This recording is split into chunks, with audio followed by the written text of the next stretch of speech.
Coming up on the Angus Report, we discuss epigenetics and how it could affect your herd. See why developing effective vitamin supplementation strategies is crucial for your herd. American Angus Association's David Gazda previews the 2019 National Western Angus Bull Sale. And association employees spread holiday cheer throughout its St. Joseph, Missouri office. This is the Angus Report. Merry Christmas and welcome to the Angus Report. I'm Bob Cervera. And I'm Clint Mefford. This week, we're talking about epigenetics. Kelly Sanders, the Panhandle Division Manager for Westway Feed Products, explained epigenetics at the 2018 Angus Convention. Epigenetics is defined as the heritability traits of humans or cattle or other animals that their genes actually express themselves differently based on some type of environmental or nutritional insult that they may have occurred in their life. Dr. Baker from England in 1986 was one of the first ones to actually propose this theory of epigenetics when he was looking at the impoverished parts of England, where he established that the occurrence of cardiac disease was much more prevalent in that part of their country compared to other parts of the country. To where we are today is he's kind of taken that concept. They've looked at different human populations to try to establish the effects of nutrition, environmental stress on the actual health and vitality of people today. And then we've been able to take that over the last several years and try to apply that to the beef side. Sanders addressed the impact epigenetics can have on reproductive performance and quality grading in beef cattle. There has been information, in the first trimester where actually has been shown that there is a reduction in the overall eggs or the oocytes that heifers are actually born with when their mothers were in some nutritional malnutrition in that first trimester. Also, there's been some information on the beef side where it's shown reduced conception rates of heifers that were out of cows that were not fed an adequate diet that were 60 to 70% of their maintenance requirements. Some of the studies that were done with the same beef heifers looking at conception rates, their same steer mates were actually taken to the feed yard.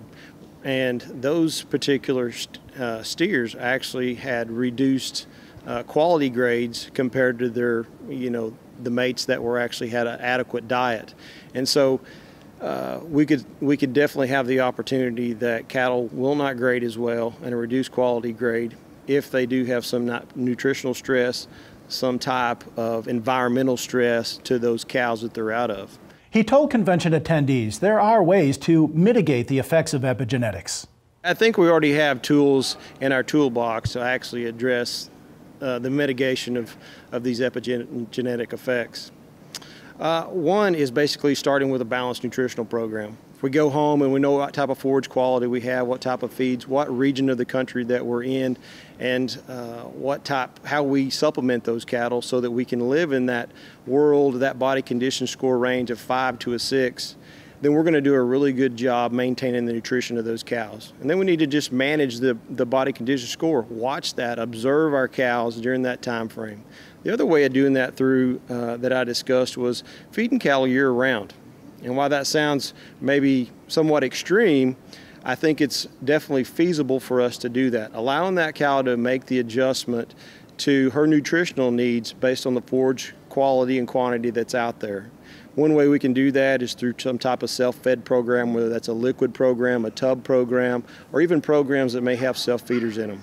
We may have to actually think through that process depending on what part of the country you're in. Maybe those types of programs don't work for you and you have to think through, get with a nutritionist, and actually figure out how we feed cattle and maintain body condition score on a year-round basis. The epigenetic phenomenon, I believe, is a real thing.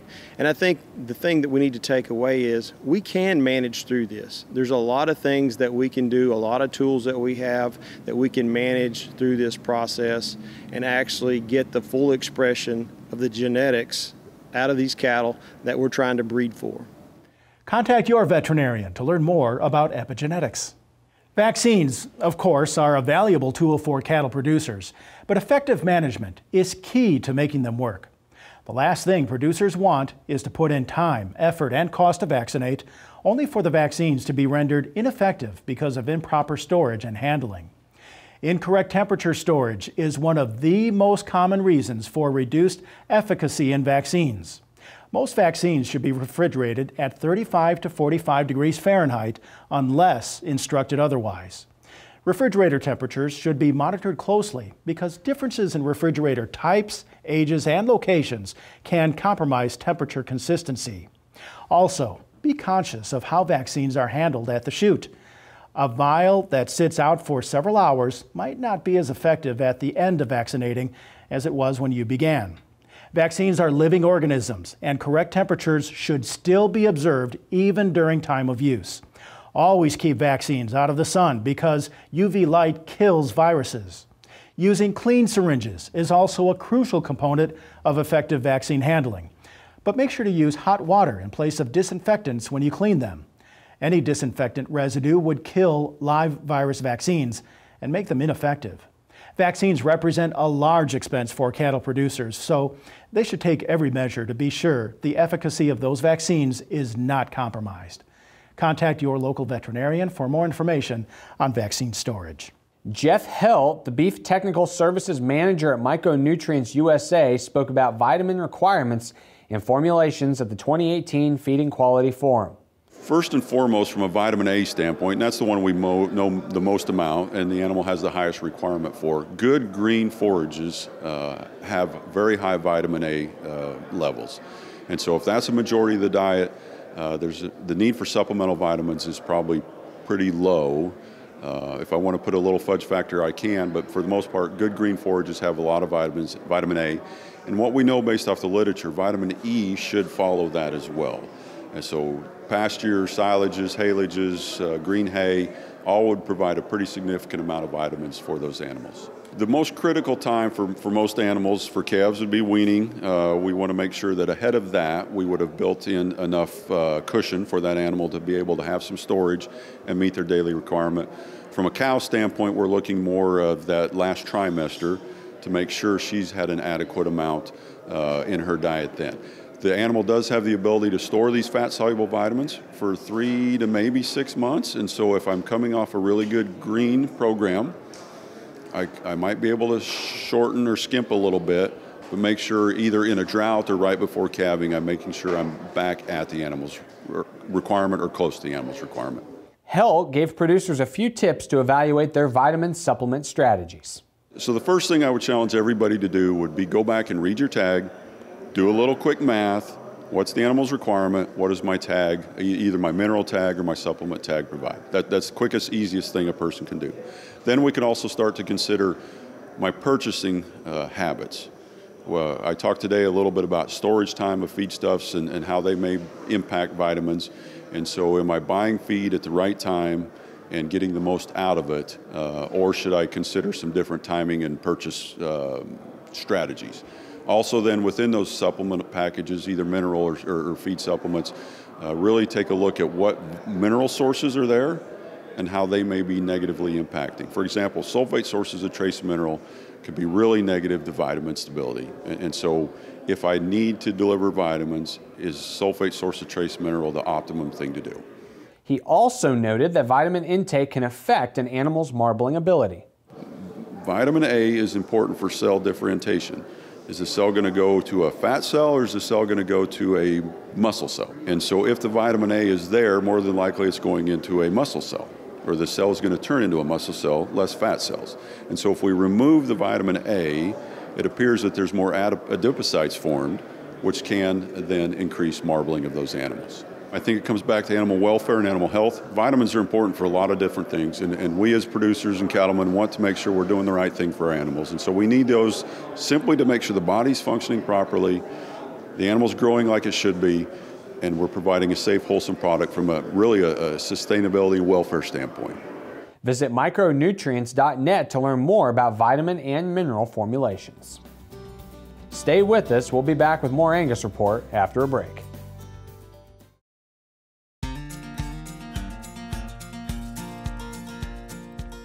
Welcome back to the Angus Report. The Angus Foundation has once again delivered an outstanding foundation heifer package and heifer pregnancies to be auctioned off at the National Western Stock Show. And the location for the Leaders Engaged in Angus Development, or LEAD, conference has been announced. Rachel Robinson has more in our association updates. The Angus Foundation heifer package and confirmed heifer pregnancies are set to be auctioned off at 5:30 p.m. on January 16th at the 2019 National Western Stock Show in Denver.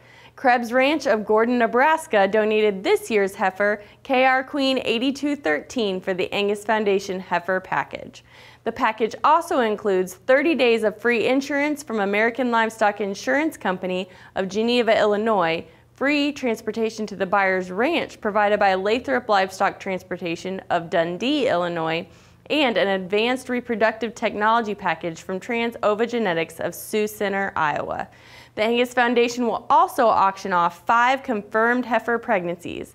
The cutting-edge pregnancies are from notable Angus breeders, including Blackstone Cattle Company of Mineral Point, Wisconsin, Deer Valley Farm of Fayetteville, Tennessee, Musgraves Angus of Griggsville, Illinois, Riverbend Ranch of Idaho Falls, Idaho, and Topline Farm of Tremont, Illinois. Visit angusfoundation.org for more information on the Foundation Heifer and Heifer Pregnancies package. The National Junior Angus Association is headed to Music City. Nashville, Tennessee is set to host the 2019 LEAD Conference. Leaders Engaged in Angus Development, or LEAD, conference moves around the country each year. During the conference, juniors can expect to network, set goals for their state associations, and share ideas with other junior members. Keep an eye on NJAA social media for more conference details. We check in now on the latest cattle market news with our market update, brought to you by Cattle Facts. Hello, I'm Troy Bockelman with the Cattle Facts Update. 2018 has been an interesting year for U.S. trade.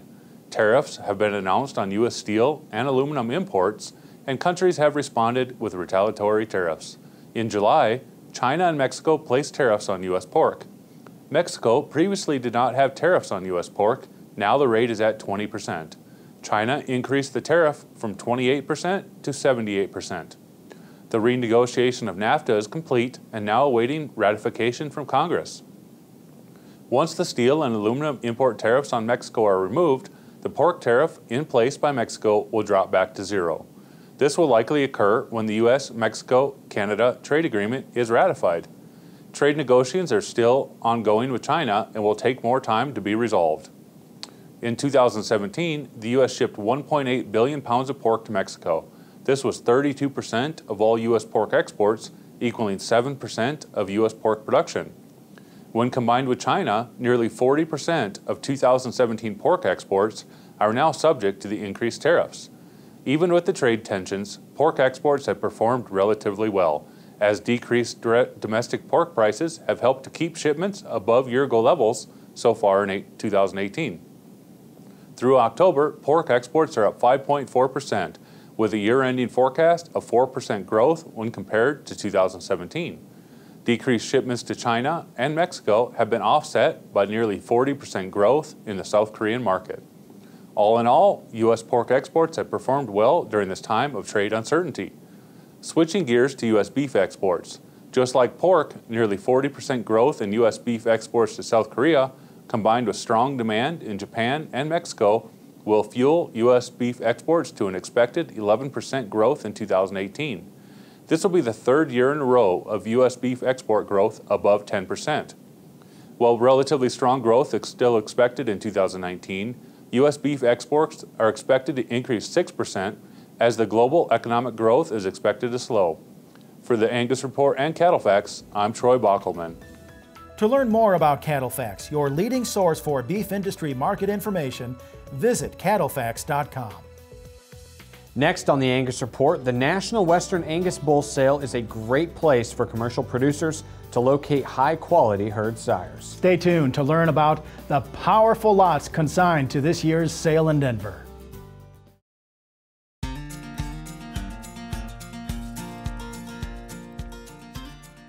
Joining us today is David Gazda. He's the Director of Field Services for our regional managers. He also serves as a regional manager for Florida, South Carolina, and of course his home state, Georgia. Today we're talking about the National Western Bull Sale.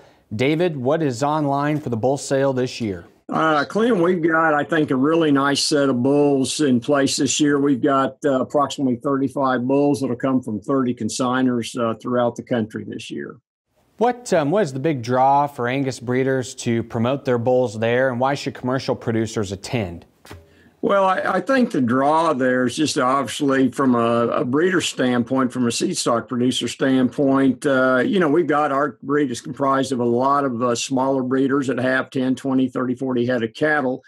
And, Denver's an opportunity for those breeders to showcase their programs in a very large market, in that stock show market. And, not everybody has that opportunity. So it's a real draw from that standpoint, being able to travel to Denver and to be able to showcase your program in front of a very knowledgeable and highly progressive set of cattlemen in that part of the country.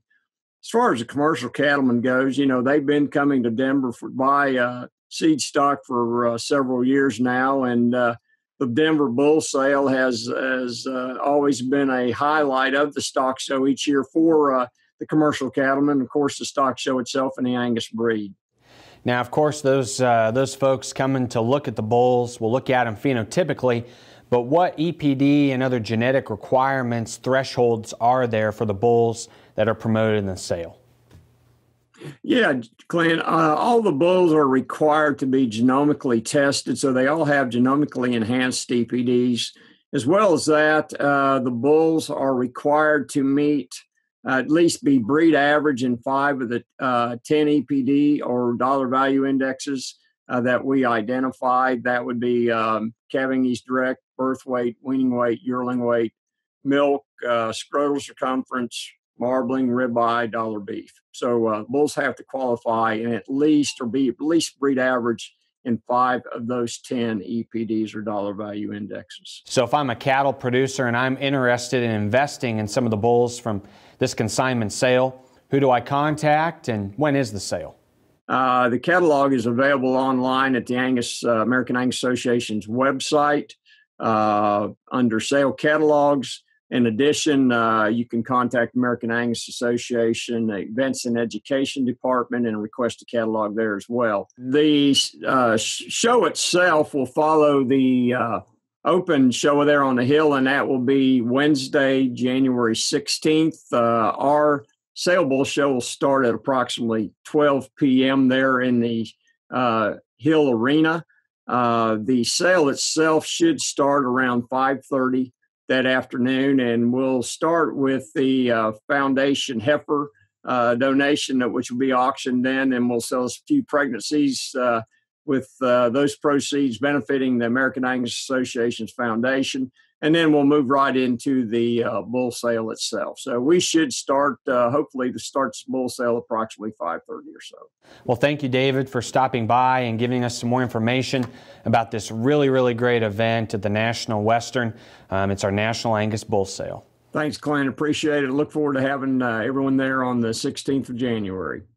Contact David directly to learn more about the National Western Angus Bull Sale. Up next, American Angus Association employees put their Christmas trivia knowledge to the test. Stay with us.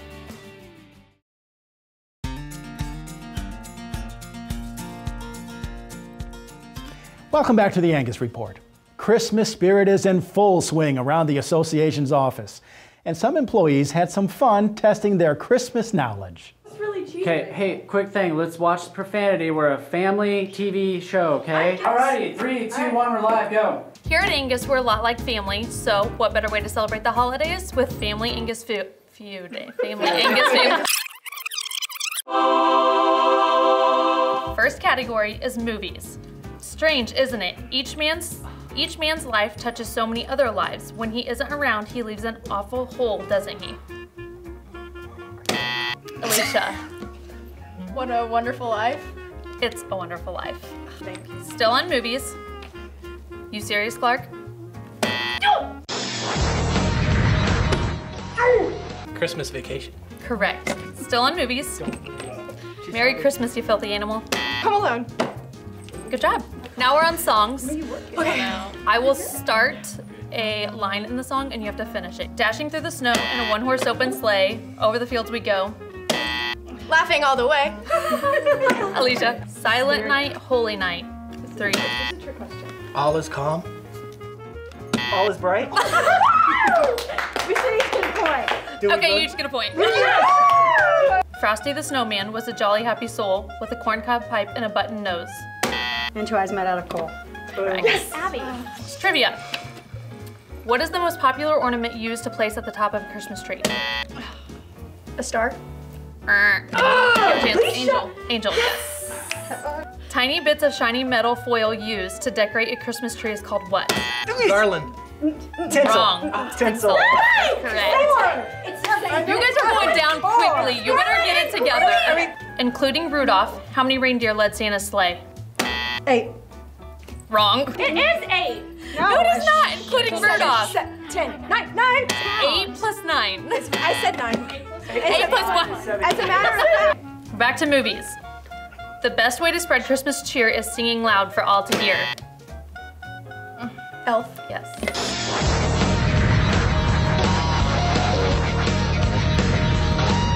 You'll shoot your eye out. Christmas Story. That's my ultimate favorite. favorite. My bad. We're back to songs. Oh, the weather outside is frightful, but the fire is so delightful. Since we've got no place to go. Let it snow, let it snow, let it snow. Correct. Yes! And 1! I'm dreaming of a white Christmas, just like the ones I used to know, where the treetops glisten and children listen.